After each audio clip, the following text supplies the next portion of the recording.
بالله وكفى والسلام على عباده الذين اصطفى اما بعد۔ اللہ کی اطاعت سے انحراف، جس چیز سے اللہ رب العزت نے منع کیا اس کے اندر مبتلا۔ اللہ تعالیٰ نے سود سے منع کیا، یہ انتہائی لاپرواہ اور سود کی پرواہ نہیں کرتا،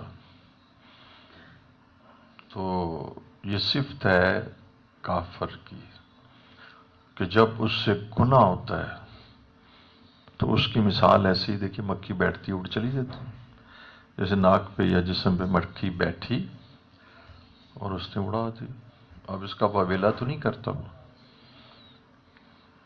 تو کوئی حیثیت نہیں گناہ کی۔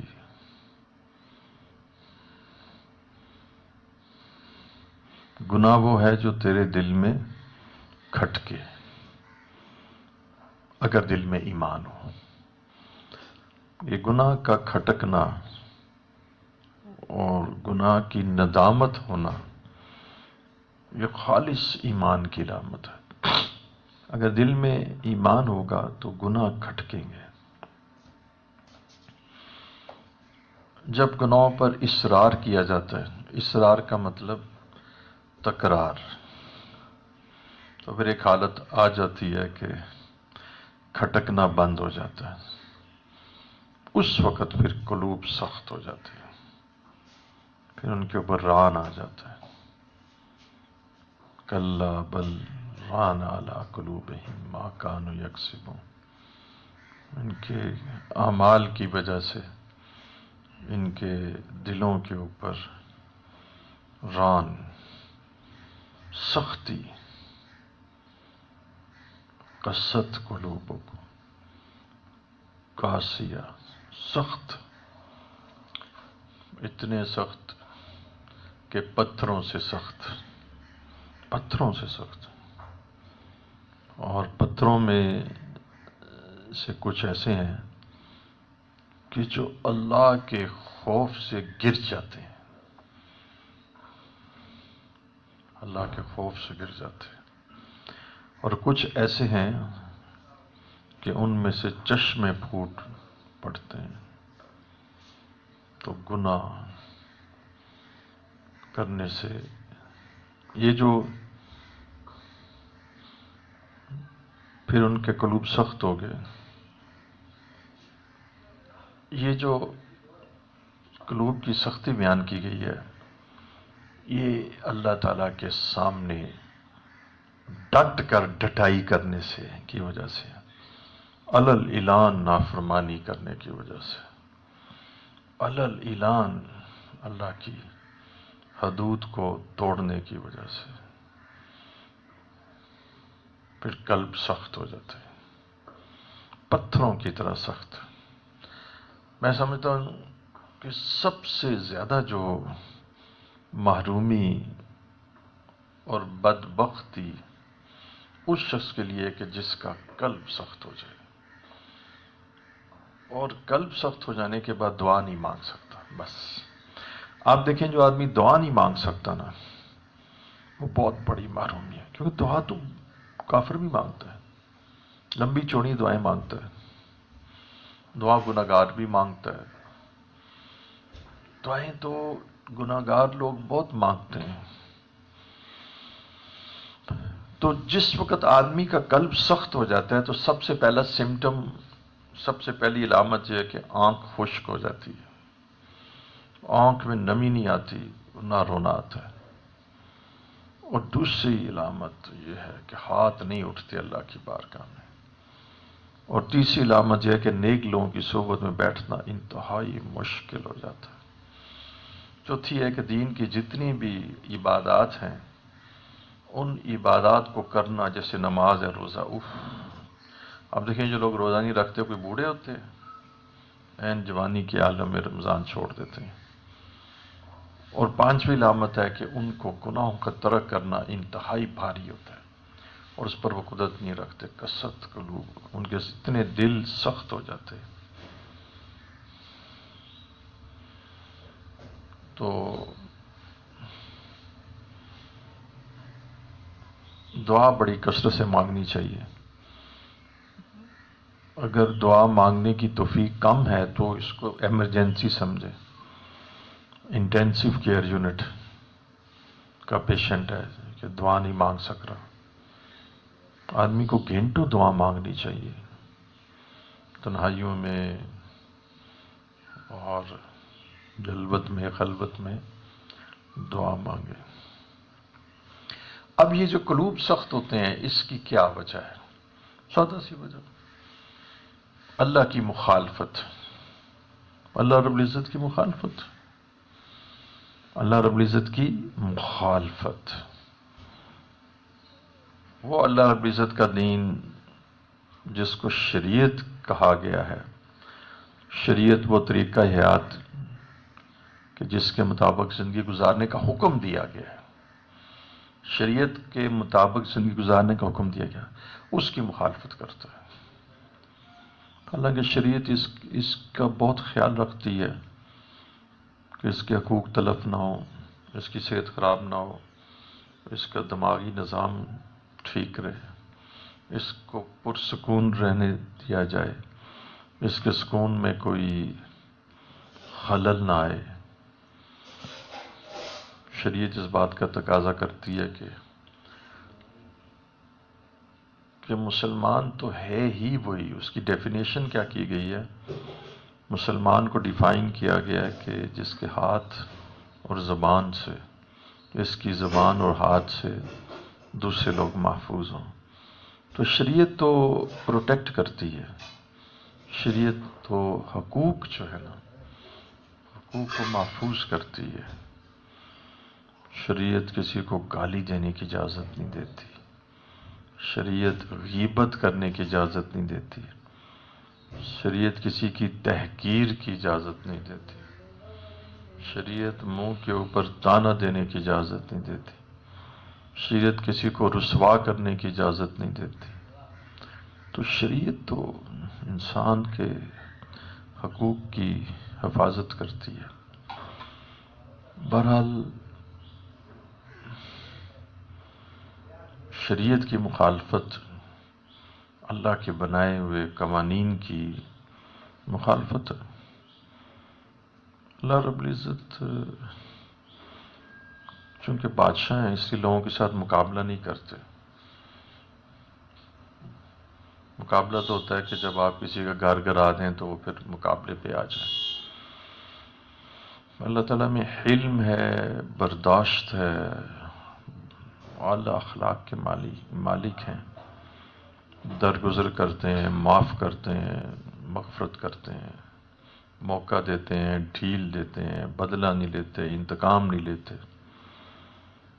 لیکن جب وہ مستقل شریعت کی مخالفت کرتا ہے اور دین کا مذاق بھی اڑاتا ہے اور گناہوں میں مبتلا ہوتا ہے اور گناہوں کو ترک کرنے کا اس کا ارادہ ہی نہیں ہوتا، تو اس کو سزا کس طرح ملتی ہے اس کو پتہ بھی نہیں لگتا. وہ اللہ رب العزت کی خفیہ تدابیر ہوتی ہیں. کبھی اس کو تکلیف بیوی کی طرف سے ایسی پہنچتی ہے کہ اس کی ساری زندگی اجیرن ہو جاتی ہے. کبھی اس کا بزنس کا ایسا نقصان ہوتا ہے جو بظاہر اس کے لیے ناقابل برداشت ہوتا ہے اور اس سے اس کا دماغ، نروی سسٹم ختم ہو جاتا ہے. کہتا تھا کہ میں کبھی میں نے کوئی برا عمل نہیں کیا، کبھی برا عمل نہیں کیا میں نے. پھر پتہ نہیں مصیبت کیوں آئی. اسے پوچھو سال میں نمازیں کتنی پڑھی؟ وہ ایک بھی نہیں پڑھی. اور برا عمل کوئی نہیں میں نے کیا. برا عمل سے مراد ہے کسی کا میں نے دل نہیں دکھایا، کسی غریب کو میں نے مارا نہیں، کسی کا حق نہیں تلف کیا، لیکن اللہ رب العزت کو سجدہ بھی نہیں کیا. یہ برا عمل اس کے نزدیک نہیں ہے. نتیجہ یہ ہے کہ وہ مختلف مصائب اور مشقتوں کا شکار ہو جاتا ہے اور اس کے لیے دنیا کی زندگانی تنگ ہو جاتی ہے. بس یہی ہوتا ہے. پر وہ ضدی اتنا ہوتا ہے کہ ماننے کے لیے تیار نہیں ہوتا. وہ سمجھتا ہے کہ میں ہی. بعض لوگ فیس سیونگ کر رہے ہوتے ہیں، اندر سے مرے ہوتے ہیں. تو میں آپ سے جو نماز کے بعد دعا کرتے وقت دل میں بات آئی وہ صرف اتنی تھی کہ گناہ نہ کریں. گناہ، اللہ تعالیٰ کی نافرمانی نہ کریں، گناہ چھوڑ دیں. تو خیال آیا کہ گناہ کو بیان کر دیں کہ دیکھیں ایک خادم ہے، کہتا ہے جی صاحب جی اے نہ کرو. آپ کو اسی سے منع کرتے ہیں، ذرا ٹھیک نہیں ہے. تو آپ کے اوپر کوئی اس کا وزن نہیں پڑتا. لیکن کوئی بڑا آدمی معزز تو وہ آپ کہتے ہیں کہ ہاں. اور اگر حکمران کہہ دے کہ بھئی یہ نہ کرو، یہ جو ہم نے دستور ساز اسمبلی نے جو قانون بنایا ہے اس قانون کی روح سے ممنوع ہے، تو اس کی ویلیو اور بڑھ جاتی ہے. اور وہ قانون جو اللہ رب العزت نے قرآن میں بنایا ہے اس کی کتنی ویلیو ہوگی جب قرآن کہتا ہے یہ نہ کرو. یعنی بادشاہ کا فرمان کہتا ہے کہ یہ نہ کرو. شہنشاہ اس کائنات کا،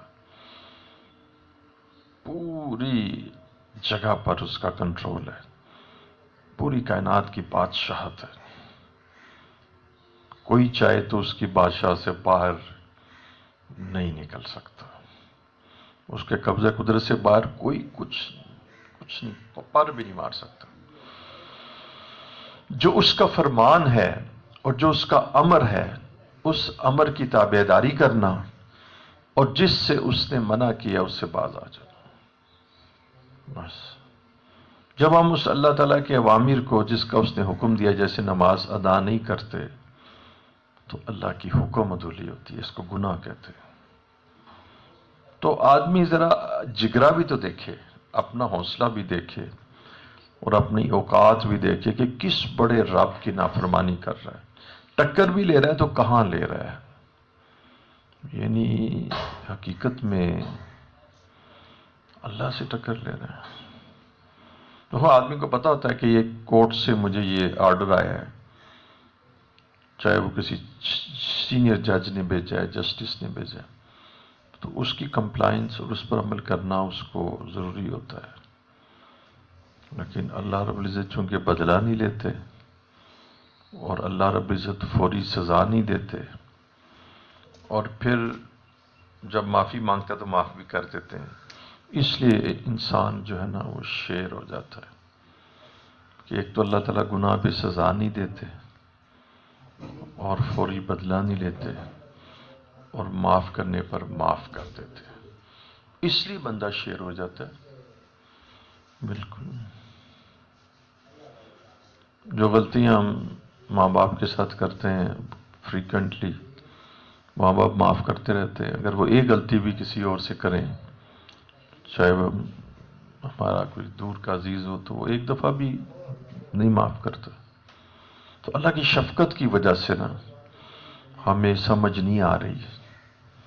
ہم سمجھتے ہیں کہ ہم ٹھیک چل رہے ہیں، لیکن ہماری زندگی میں گناہ اللہ کا حکم توڑنا، حکم بادشاہ کا، شہنشاہ کا حکم توڑنا. کسی چیز کا وجود نہیں تھا، نہ آسمان کا، نہ زمین کا، نہ فرشتوں کا، نہ جنت کا، نہ عرش کا. سب اللہ نے پیدا کیا. اس خالق کا امر توڑنا. ہماری اس پوری کائنات میں ریشو اور تناسب لگایا جائے تو ہماری کیا ویلیو ہوگی؟ اس ویلیو کو بیان ہی نہیں کیا جا سکتا. اتنی وہ ویلیو بھی انفینٹی میں آئے گی. اس کا کوئی ذرے کا 100واں بھی کہیں تو نہیں بنتا. اربوں انسان اور اربوں مخلوقات، ہماری اس میں کیا ویلیو آئے گی؟ لیکن جرت دیکھیے کہ اللہ رب العزت کے امر کو پورا نہیں کرتا، اللہ کی حکم کو حیثیت نہیں دیتا، اور اللہ کی نواہی جس سے اللہ تعالیٰ نے روکا ہے اس کی پرواہ نہیں کرتا، نہ نمازوں کی پرواہ، نہ سود کی پرواہ،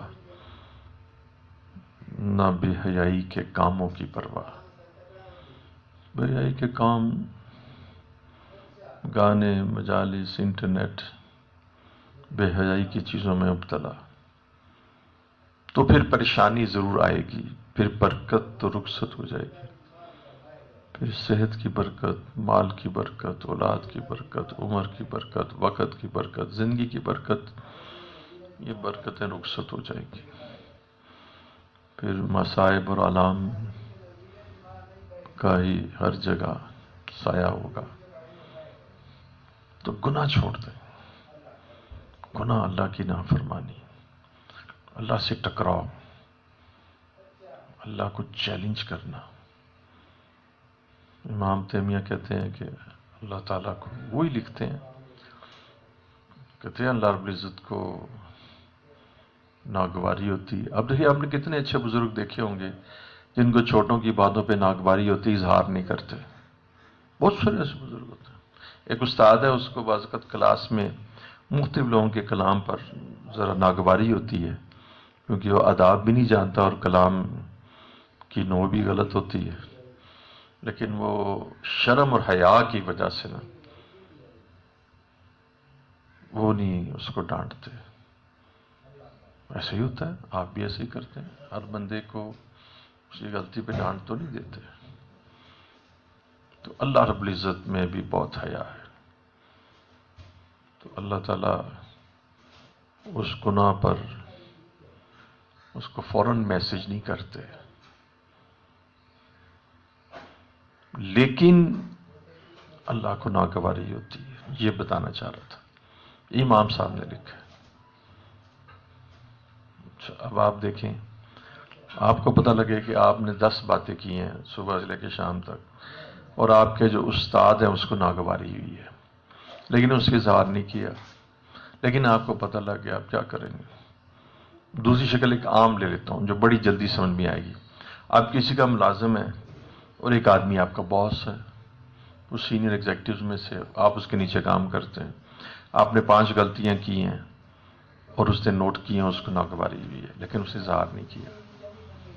وہ کہتا ہے ٹائم کے ساتھ یہ سیکھ جائے گا، لیکن اسے اظہار نہیں کیا، اور اگلے دن پھر 7 غلطیاں کی ہیں، پھر اس کو ناگواری۔ اب اگر آپ کی کانفیڈینشیل رپورٹ وہ لکھتا ہے، تو وہ لکھتا ہے کہ جی یہ اس نے 10 دنوں کے اندر کوئی 60 غلطیاں کی ہیں، لیکن اس نے اس کا ایک اظہار نہیں کیا۔ لیکن آپ کو جب پتہ لگ جائے کہ میری 60 غلطیاں پکڑی گئی ہیں اور ان ہر غلطی پر بھی اس کو ناگواری ہوئی ہے، لیکن اس نے اظہار نہیں کیا، بس آپ کیسے بیہیو کریں گے؟ یقیناً آپ پریشان ہوں گے، پشیمان ہوں گے، اپنی اصلاح کریں گے اور ان غلطیوں کو دوبارہ ریپیٹ نہیں کریں گے۔ ہماری کتنی غلطیوں پر اللہ رب العزت کو ناگواری ہوتی ہے، اور اگر ہم مزید آگے جائیں تو جو اعمال جمعرات اور سوموار کو پہنچائے جاتے ہیں مسلم کی خدمت میں، تو یہ گناہ بھی ہمارے ادھر پیش ہو جاتے ہیں۔ حضور صلی اللہ علیہ وسلم کو اس پر تکلیف پہنچتی ہے۔ تو گناہ جو ہے، اس سے اللہ تعالیٰ کو ناراضگی ہوتی ہے۔ اب اندازہ لگائیے کہ ایک آدمی کہتا ہے کہ میرا باس ان چیزوں سے ناراض ہوتا ہے، اور وہ اس کو ترک کر دیتا ہے اور طریقے سیکھتا ہے کہ کس طریقے سے میں اس کو راضی رکھوں، تو ہم کتنے بے حس ہو جاتے ہیں کہ ہم یہ پہچاننے کی کوشش ہی نہیں کرتے کہ ہمارے ان طریقوں سے اور زندگی کے اس طرز سے اللہ رب العزت کو ناگواری ہو رہی ہے، اور اللہ تعالیٰ نوٹ فرما رہے ہیں، اور ہم یوں ہی اسی طرز پر چل رہے ہوتے ہیں۔ تو زندگی کی برکات حاصل کرنے کے لیے اور اللہ تعالیٰ کی بارگاہ میں پذیرائی حاصل کرنے کے لیے، اور اس زندگی کو کامیابی پر چلانے کی وجہ سے، کہ یہ زندگی کامیابی کی طرف آ جائے، بہت ضروری ہے کہ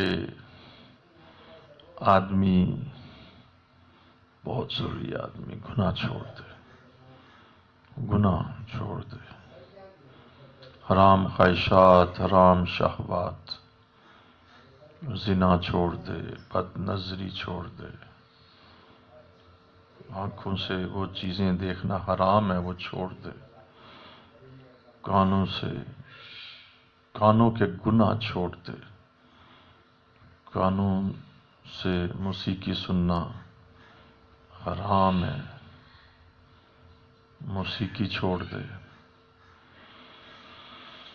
غیبت سننا چھوڑ دے، زبان سے جھوٹ بولنا چھوڑ دے، زبان سے طعنہ دینا چھوڑ دے، زبان کے گناہ امام غزالی نے لکھی ہیں آفات لسان، زبان کی آفتیں۔ غیبت بھی زبان سے کرتا ہے، اور ادھر آئیے آگے اس جگہ غیبت بھی زبان سے کرتا ہے، اور جھوٹ بھی زبان سے ہی بولتا ہے، اور طعنہ بھی زبان سے دیتا ہے۔ تو یہ زبان کے گناہ، زبان کے گناہ، یہ زبان کے گناہ اتنے شدید ہیں کہ اس سے قلب سخت ہو جاتا ہے۔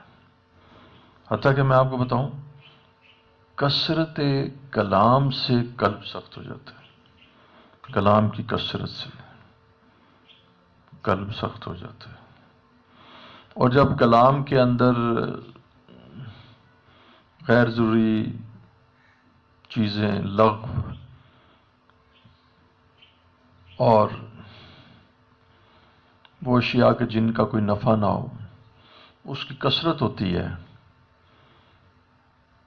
تو انسان کے اندر وہ حرام شہوات جو دبی ہوتی ہیں وہ بھی باہر آ جاتی ہیں، کثرت کلام کرنے سے، کہ جن شہوات کو اس نے تقوی کی بنا پر دبایا ہوتا ہے، وہ حرام شہوات بھی دوبارہ قوت پکڑتی ہیں، کیونکہ سب سے پہلی جو چیز قوت پکڑتی ہے کثرت کلام سے، وہ میں عرض کرتا ہوں وہ تکبر ہے۔ جو آدمی بہت کثرت سے کلام کرتا ہے نا، اور غیر ضروری، ایک تو نا کہ ایک مدرس ہے تدریس کر رہا ہے صبح سے لے کے شام تک، ایک پروفیسر 5 لیکچر، وہ کثرت کلام نہیں، وہ تو ضرورت کلام ہے، بس کلام کی عادت ہے، اور ایک دوسرے کے ساتھ ڈسکس کر رہے ہیں کوئی سیاست۔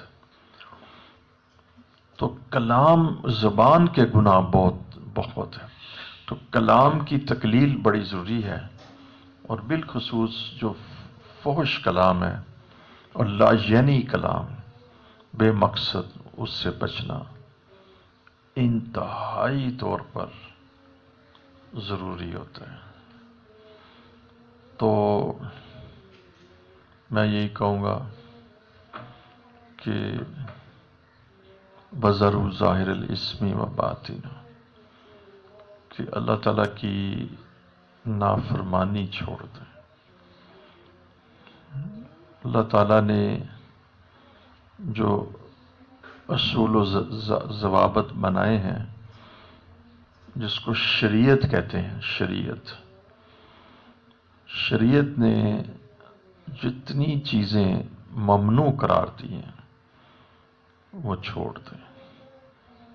لیکن حضور صلی اللہ علیہ وسلم سے محبت اور ان کی جو عظمت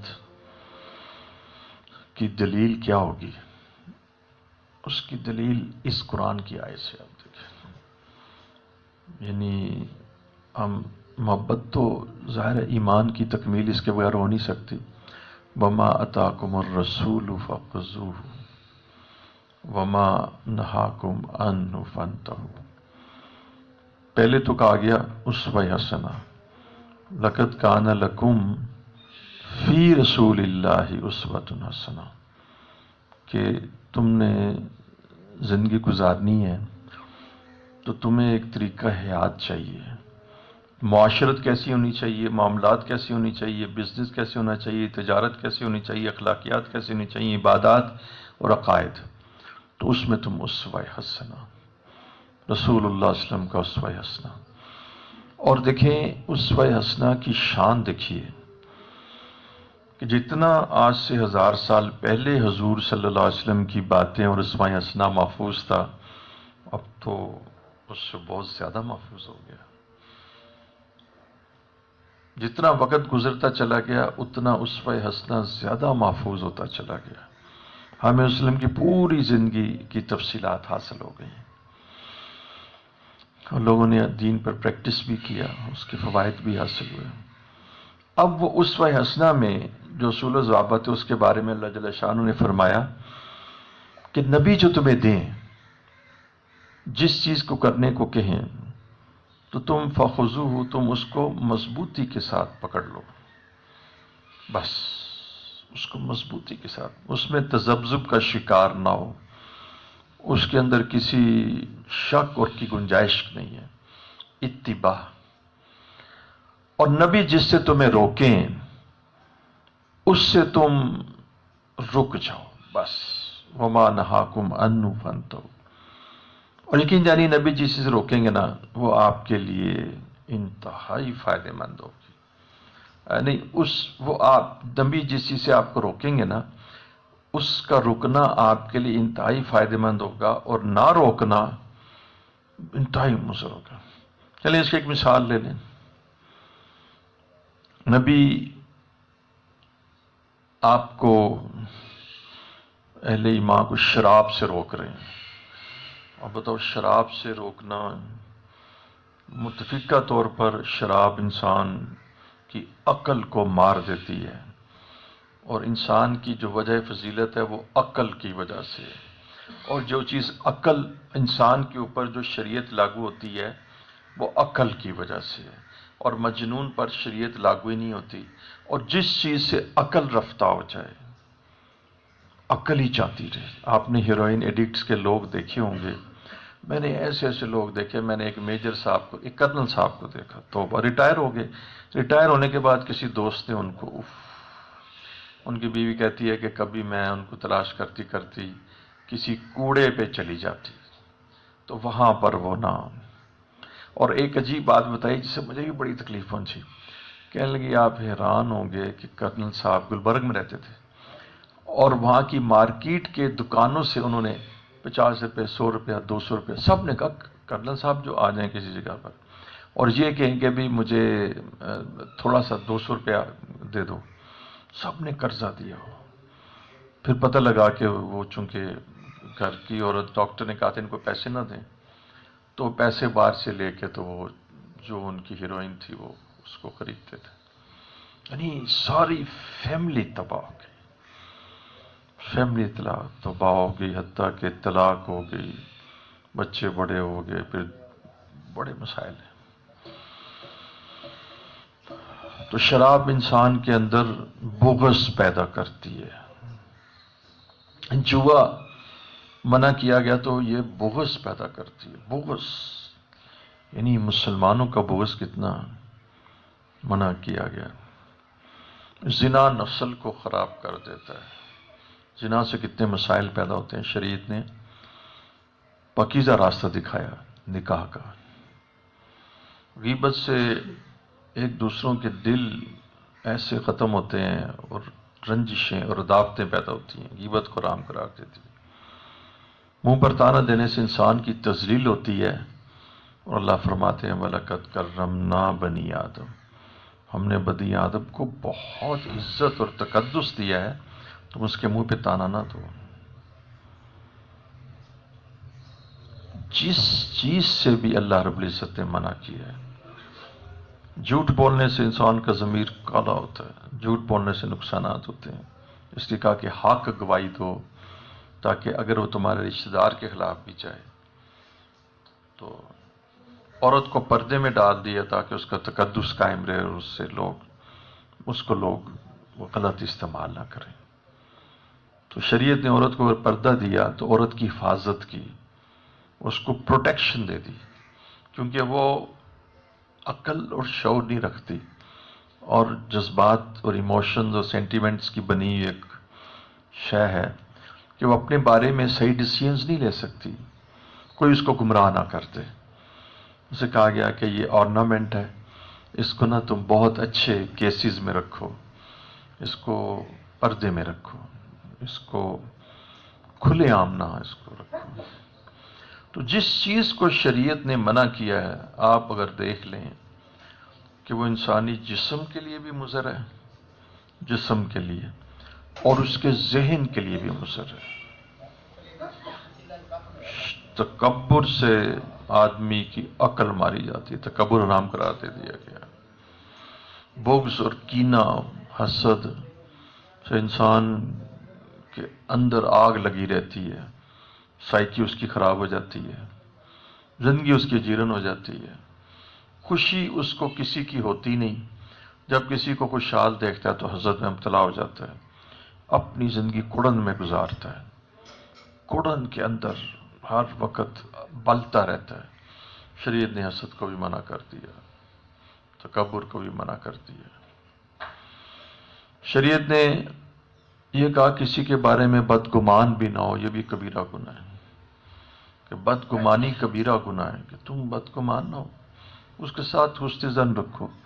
تو یوں جتنی اشیاء ممنوع تھیں، ان تمام ممنوع جتنی اشیاء ممنوع تھی، وہ تمام ممنوع اشیاء میں آپ کو بتاتا ہوں تین چیز پر اثر انداز ہوتی تھی۔ ایک تو پکی بات ہے نا، ایک تو پکی بات ہے، ہیومن باڈی پہ اثر انداز ہوتی ہے، ہیومن باڈی پہ۔ دیکھیں سٹریس کے ساتھ نا معدے میں السر پیدا ہوتا ہے، یعنی آپ سوچ نہیں سکتے حسد کا کیا حال ہوتا ہوگا۔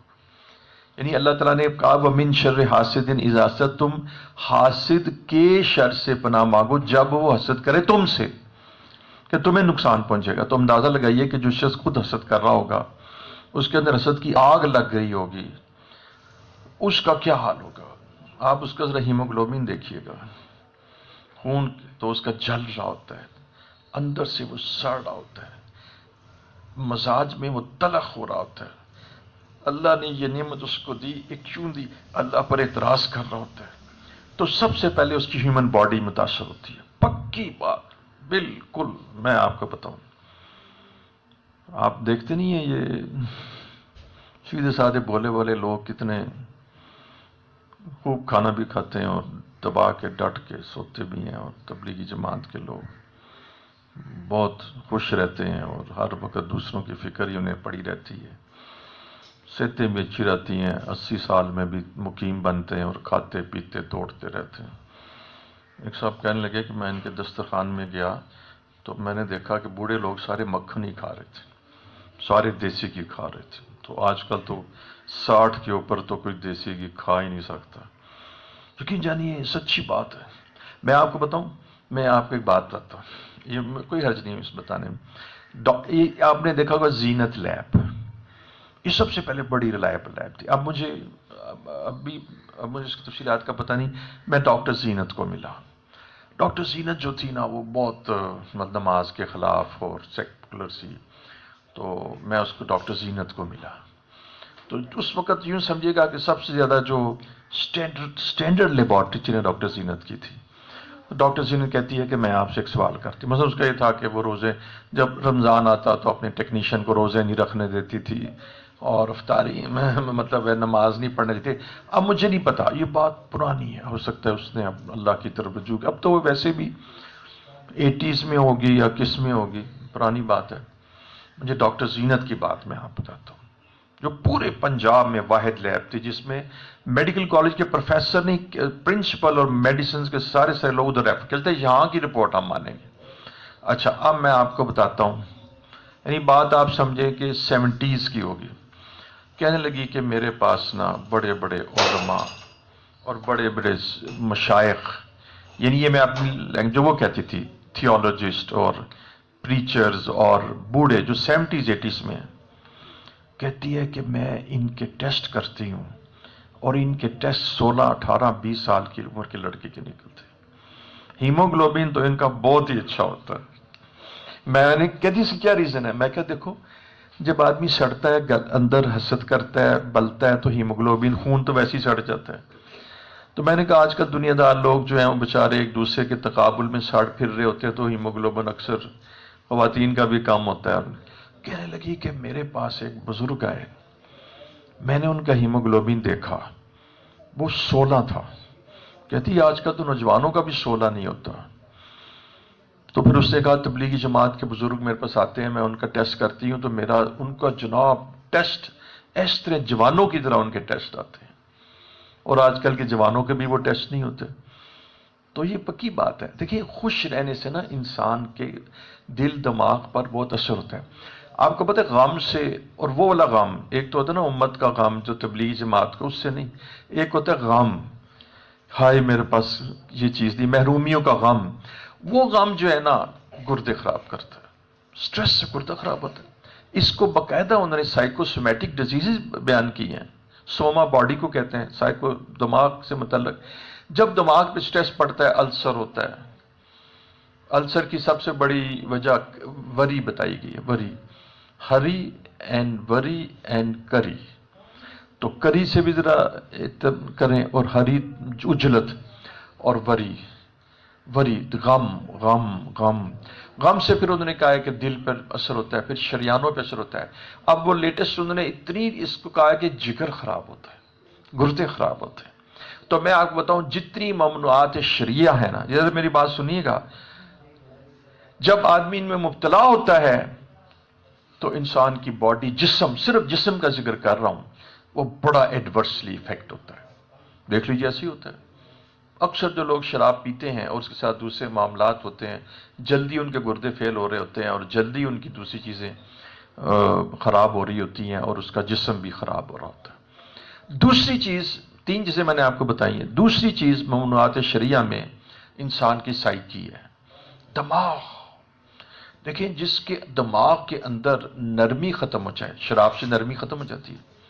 جس کے دماغ میں ہر وقت خناس بھرا ہوا ہو اور اس کے اندر تجسس بھرا ہوا ہو، تو یہ سائیکی انسان کی خراب ہو جاتی ہے.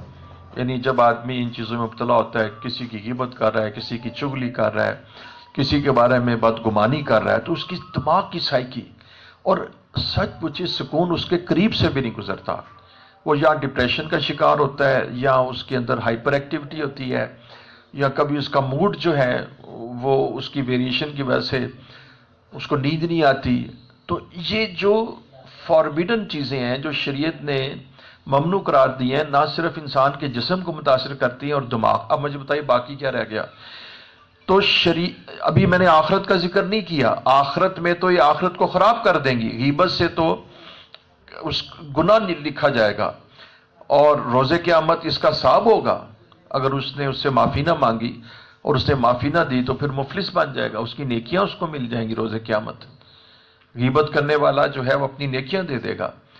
تو یہ تو آخرت کا معاملہ ہے. لیکن یقین جانیے کہ دنیا کے اندر جو ہے نا، اس کا دل اور دماغ، جسم اور اس کی سائیکی اور اس کی نفسیات تباہ ہو جاتی. تیسری چیز اس سے معاشرتی مسائل پیدا ہوتے ہیں.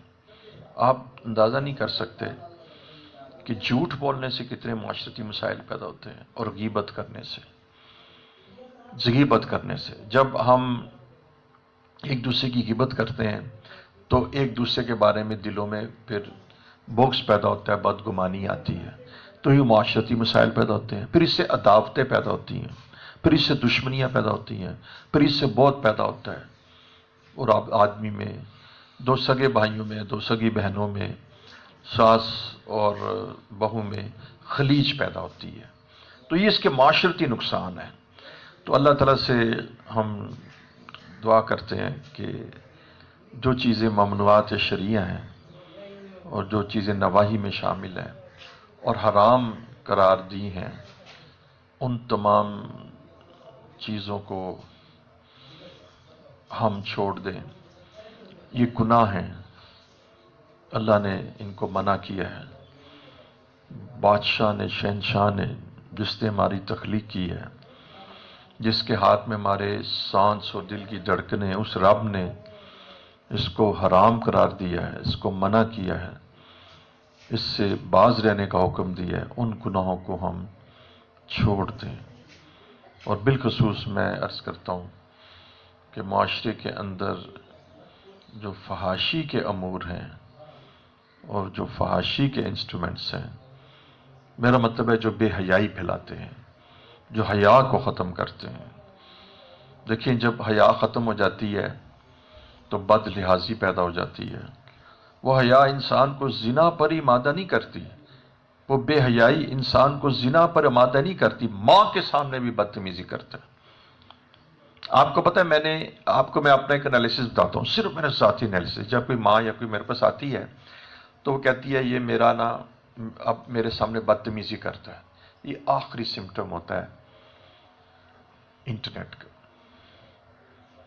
یہ میں نے کنسسٹنٹ میری فائنڈنگ ہے کہ جس وقت وہ کانسٹنٹ اس گناہ میں مبتلا رہتا ہے نا، تو آخر میں آ کے ماں سے آگے بد لحاظ ہو جاتا ہے۔ اسی طرح جو ایڈکٹ ہوتا ہے نا، وہ آخر میں ماں باپ کا بد لحاظ ہو جاتا ہے۔ جتنے ایڈکٹ ہوتے ہیں وہ ماں باپ کے بد لحاظ ہوتے ہیں، وہ آخر میں آ کے ماں باپ سے بد لحاظی کرتے ہیں۔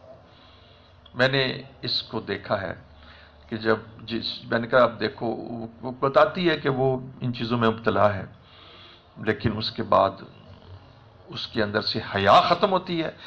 جب حیا ختم ہوتی ہے تو رشتوں کی حیا ختم ہوتی ہے۔ جب رشتوں کی حیا ختم ہوتی ہے تو پہلے بہن بھائیوں سے بے حیا ہوتا ہے، یعنی ان کے سامنے بدتمیزی کرتا ہے، ان کی حیا نہیں رہتی، ہمسایوں کی حیا نہیں رہتی، استاد کا بالکل ادب نہیں کرتا، بزرگوں کا بالکل ادب نہیں کرتا، اور اس کے بعد پھر اپنے ماں باپ کی حیا بھی ختم ہو جاتی، جو اللہ کی بارگاہ میں اللہ اور اس کے رسول اور شیخ کے بعد سب سے بڑے بزرگ ہیں، ان کی بھی بے حیائی آ جاتی۔ تو اس لیے ہم اللہ تعالیٰ سے یہ دعا مانگتے ہیں کہ اللہ تعالیٰ ہمیں گناہوں سے بچا دے۔ وآخر دعوانا ان الحمدللہ رب العالمین۔ نماز کے بعد ہمارے ایک ساتھی ہیں ذیشان، جنہوں نے الحمدللہ دین کے اندر بہت تفقع اور محنت کی، اور اپنے عمل سے ثابت کیا کہ اس زندگی میں مقصود صرف اللہ کی ذات ہے۔ جب کوئی اپنی زندگی میں غیر اللہ کو مؤخر کر دیتا ہے اور اللہ رب العزت کو مقدم کر دے تو یہ شخص سالک بن جاتا ہے۔ تو اس کو پھر مشائخ جو ہیں اجازت اور خلافت دے دیتے ہیں۔ تو آج کی اس مجلس میں یہ عاجز ذیشان کو سلسلہ عالیہ، نقشبندیہ، چشتیہ، سہروردیہ اور قادریہ چاروں سلسلوں سے اجازت دے گا، اور ان کی تاج پوشی اور دستار بندی نماز کے بعد ہم کریں گے۔ اللہم صلی علی سیدنا محمد وعلی آل سیدنا صلی اللہ علیہ محمد صلی اللہ علیہ وسلم صلی علی سیدنا محمد وعلی آل سیدنا صلی اللہ علیہ محمد صلی اللہ علیہ وسلم۔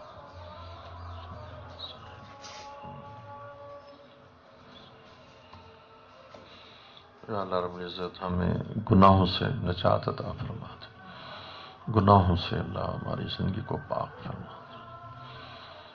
اللہ جس طرح ہم بچھو اور سانپ سے ڈرتے ہیں اور ان کو اپنے لیے مضر سمجھتے ہیں، اس سے زیادہ ہم گناہوں سے ڈریں اور ان سے اپنے لیے مضر سمجھیں۔ جزا اللہ